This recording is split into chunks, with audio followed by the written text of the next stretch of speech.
חברים, היום אנחנו הולכים לשחק במוד של אירובריין, וקרו דברים ממש מוזרים בדרך.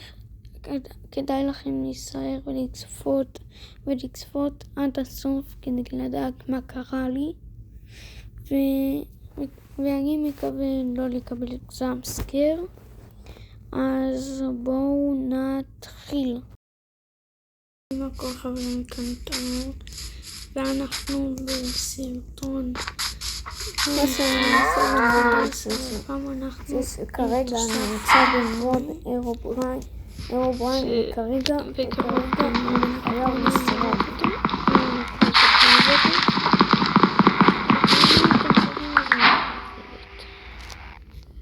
לא.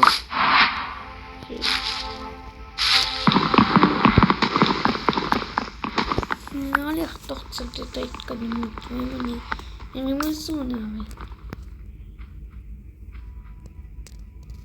אלו? מה זה? אלו? די, אני הרגתי את החזיר ובסוף התחיל לקוף אותי. אני לא מאמין. מלא. לא קרה לי הרגע, נכון? אוקיי, אז כן יש כאן את אירובריין.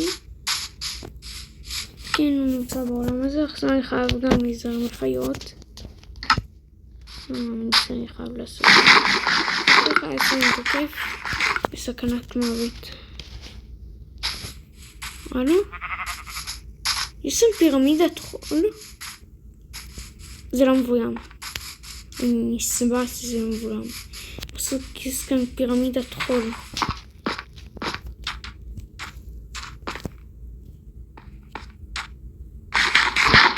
מה?